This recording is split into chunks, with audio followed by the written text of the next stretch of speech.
Bonjour et bienvenue dans cette 11e vidéo sur la modélisation dans Houdini. Dans cette vidéo, nous allons donc continuer les lianes que nous avons commencé lors de la précédente vidéo. Lors de la précédente vidéo, on a donc créé ces points que nous sommes venus coller au sol. Certains sont un peu en dessous du sol, mais c'est pas bien grave, car maintenant on va créer des lianes, et les lianes vont sortir du sol. Donc même s'ils sont un peu en dessous, ils passeront quand même à travers le sol. Dans un premier temps, on va venir créer une line. Une line, qu'est-ce que c'est? C'est tout simplement une courbe qui a une forme de ligne comme ça. Et maintenant, vous allez venir faire un copy to point. Le copy to point, c'est un nœud qui va venir copier un objet, en l'occurrence notre line. Donc la line, si vous avez bien compris, ça va représenter notre liane. Les points, c'est le placement de chacune des lianes. Et maintenant, on va dire tu me copies cette ligne sur chacun des points. Donc, si vous ne savez pas dans quel ordre faire, vous avez juste à laisser votre souris sur les inputs, et là il y a marqué géométrie to copy. Bon ben la géométrie to copy, nous qu'on veut copier, c'est la ligne, donc on va mettre ici, on range un petit peu. Et le deuxième, c'est target point to copy to. Donc target point, nous, c'est les points qu'on a fait. Et vous voyez que là, si j'affiche, mes points sont venus se copier sur la ligne. Donc maintenant, ce qu'on va pouvoir faire, c'est venir leur donner une taille. Donc vous pouvez toujours afficher le template, moi j'aime bien le faire, de la tour, comme ça vous voyez à peu près les lignes posées sur la tour. Vous voyez en affichant le template, c'est-à-dire le rose de la Out Tower, on voit le ghost de la tour, et du coup on sait à peu près nos lignes, jusqu'où elles vont. Moi ce que je veux bien faire dans ce cas-là, c'est augmenter la length, donc vous sélectionnez la line, et vous augmentez la length jusqu'à atteindre à peu près le haut de la tour. Voilà. Pourquoi est-ce qu'on essaye d'atteindre le haut de la tour? Parce que plus tard, vous allez voir qu'on va scaler les lignes, et on saura que si le scale est égal à 1, alors ça atteindra à peu près le haut de la tour, et si c'est égal par exemple à 0,5, c'est-à-dire le scale, c'est l'échelle de votre objet, et bien si vous mettez le scale à 0,5, il atteindra à peu près la moitié de la tour. Donc, on va faire ça maintenant. Ce qu'on va faire, c'est qu'on va créer un PointVop. Et je vais vous montrer comment, en fait, gérer la taille des points avant de faire une copie. C'est-à-dire que là, on a créé nos points. Nos points, pour l'instant, sont uniquement... On va afficher celui-là, voilà. Mes points sont actuellement uniquement une position dans l'espace. Donc quand je viens copier mes lignes dessus, mes lignes ne vont que se copier sur chacun des points, mais sans aucune transformation. Et il se trouve que si on met un ensemble d'attributs sur nos points, alors là, en l'occurrence, l'attribut va se nommer pScale, pour point scale, ça va modifier en fait les objets qui sont copiés dessus. Je m'explique. Si par exemple, vous avez un pScale à 1, ce qu'on peut faire, je peux vous montrer un petit exemple. Alors, attendez. On va faire un attribut de create, ne le faites pas là, c'est juste vraiment pour vous expliquer. Je vais créer un attribut de create, et je vais le mettre ici. L'attribut de create me permet de créer un attribut dans lequel je vais pouvoir mettre une valeur. Donc là, par exemple, l'attribut, je vais l'appeler pScale. Ça veut dire que maintenant, tous mes points ont un attribut qui s'appelle pScale.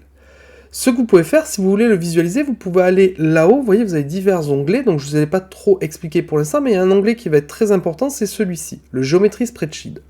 C'est à l'intérieur du Geometry Spreadsheet où on va pouvoir voir les positions de chacun des points, donc tous les attributs, en fait. Vous voyez que là, on voit la position, x, y, z, et maintenant, il y a pScale.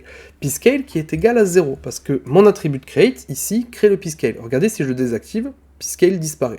Si je l'active, pScale apparaît. Comme je vous dis, ne créez pas l'attribut de create, on va le supprimer après, c'est vraiment juste pour vous expliquer. Maintenant, je peux lui mettre une valeur par défaut, par exemple 1, et une valeur. Alors la valeur par défaut, c'est juste si plus tard, avec du code, ou en faisant un clic droit, vous faites revert to default, ça viendra à cette valeur-là. Mais vous pouvez aussi setter la value, c'est-à-dire la création, la value, ça va être 1. Donc là, vous voyez, mon pScale est égal à 1. Et regardez si je reviens dans Scene View, donc je clique ici, mes lignes ont repris la taille qu'elles avaient à la base. Si par exemple dans value du pScale, je mets 0,5, mes lignes sont 2 fois plus petites.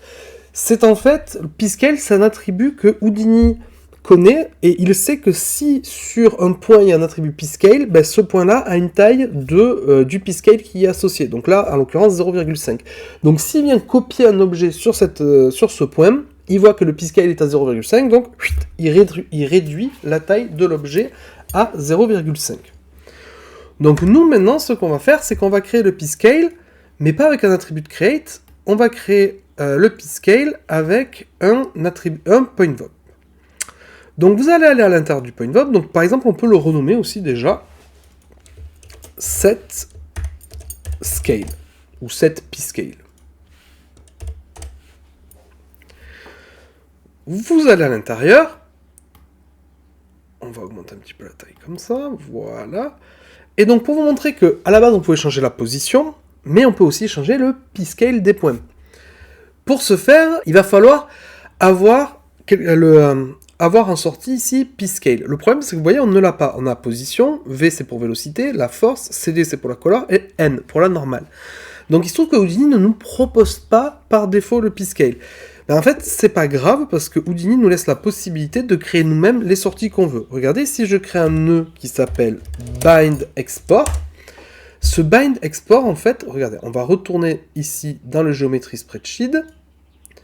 Ce bind export, en fait, c'est un attribut qui vous permet d'exporter. Donc là, pour l'instant, il n'y a rien de branché dedans, donc il ne m'exporte pas. Mais si, par exemple, je mets, je sais pas, on va mettre pour l'instant la position dedans, vous voyez que ça m'a créé un nouvel attribut qui s'appelle parm, 0, 1 et 2, parce que ici, cet attribut s'appelle parm. Donc le bind export permet d'exporter des attributs. Donc nous, en l'occurrence, on veut exporter le pscale, et voilà, là, il me met pscale 0, 1, 2. Nous, on ne veut pas brancher la position dedans, ça n'aurait aucun sens. Donc on va débrancher, on va juste créer un bind export qui se renomme pscale. Et là maintenant, ce qu'on va faire, c'est que vous allez prendre le ptnum. Ptnum, en fait, c'est le numéro du point. Donc en l'occurrence, vous voyez là, mes points ils sont tous là, j'ai 10 points, donc 0, 1, 2, 3, 4, 5, 6, 7, 8, 9. On va prendre le ptnum et on va mettre dans un nœud qui s'appelle random. Dans Houdini, le nœud random, en fait, vous lui rentrez un numéro et il vous renvoie toujours une valeur ici qui va entre 0 et 1. Peu importe la valeur que vous lui mettez dedans, ça vous renverra une valeur aléatoire entre 0 et 1. Donc tous les chiffres après la virgule entre 0 et 1. Donc 0,398, 0,980 999, etc., etc. On a tous les nombres après virgule et c'est un nombre aléatoire. Ce qui fait que si maintenant je mets ça dans pscale, vous voyez que j'ai le pscale qui a été créé et qui a une valeur aléatoire pour chacun des points entre 0 et 1. Donc je prends le numéro du point, je le randomise et je le branche dans le pscale. Maintenant on retourne dans le scene view et regardez ce qui se passe si je retourne en arrière et que j'affiche mon copy to point. On voit bien que j'ai des lignes qui ont chacune une taille différente entre 0 et 1 et qui ne pourront pas aller plus haut que la tour parce que j'ai pas dépassé 1 de pscale et la taille maximum c'est 1. Maintenant, ce qu'on peut faire, c'est créer un petit contrôle sur cette longueur, parce qu'on en a qui sont vraiment très courtes, et on en a beaucoup qui sont très longues. On peut créer un fit range. Le fit range, en fait, qu'est-ce que c'est? Vous lui rentrez une valeur, vous lui dites quel est l'ancien minimum et l'ancien maximum, et vous pouvez lui rentrer un nouveau minimum et un nouveau maximum. Donc par exemple, moi, ma valeur, c'est mon random, je le branche ensuite dans pscale, et mon ancien minimum, c'est 0, mon ancien maximum, c'est 1, parce que je vous ai dit que le random renvoie toujours une valeur qui est entre 0 et 1, donc la plus petite possible, ce sera 0, la plus haute possible, ce sera 1. Donc le source min et le source max, vous les laissez comme ça. Par contre, le destination min et destination max, non, on peut les changer. On peut dire, par exemple, quand c'est égal à 0, en fait, il sera vraiment égal à 0,5. Et là, vous voyez, on peut changer, en fait, la taille de nos curves. Grâce à ça, on peut changer le maximum et on peut changer le minimum. En fait, on est en train de modifier l'échelle entre 0 et 1. On dit mon échelle qu'elle est de 0 et 1, maintenant, elle peut aller par exemple de 0,5 à 1. Ce qui fait que par exemple, si la valeur par défaut du random est égale à 0,5, ben 0,5 entre 0 et 1, si on le remet entre 0,5 et 1, ça donnera 0,75. Tout simplement parce qu'on a changé l'échelle. Et en fait, maintenant, ce qu'on va vouloir faire, c'est ne pas venir à chaque fois dans le pscale pour changer ces valeurs, on va les promote. Vous verrez que c'est quelque chose qu'on va faire assez souvent. Donc là, vous pouvez promote les paramètres, 1 et 2, et vous pouvez surtout les renommer. Donc j'ai promoté, vous vous rappelez, click molette promote parameter sur les deux paramètres, click molette promote parameter, et si vous sélectionnez le petit bouton ici, vous voyez que vous avez un label, là. Le name, pas la peine de le changer, le name c'est le nom de l'attribut, mais le label c'est la visualisation que va en avoir l'utilisateur. Donc vous allez comprendre tout de suite. Là par exemple, je mets size min, voilà, et dans le destination max, celui-là, je vais mettre size max. Pourquoi est-ce que j'ai fait ça? Parce que plus tard, quand vous allez remonter d'un cran, regardez, je remonte d'un cran, je sélectionne mon attribut de VOP, et vous voyez bien que ici, j'ai le size min 0.21, c'est ce que j'ai mis tout à l'heure, et size max. Donc j'ai bien mon destination min et destination max qui ont les nouveaux noms. En fait, le label, quand vous le changez ici, quand vous sélectionnez un truc et que vous changez le label, vous changez ce qui va être visible par l'utilisateur. Et donc là, l'utilisateur saura très bien que size min, c'est la taille minimum de mes objets, size max, c'est la taille maximum de mes objets. Et donc du coup, là, je peux venir changer la taille de mes lianes, si je veux qu'elles montent plus ou moins haut. Et je n'ai pas deux lianes qui font la même hauteur. Donc là, c'est assez intéressant, je vais rafficher du coup le template de la tower, c'est assez intéressant pour venir placer les lianes sur notre objet.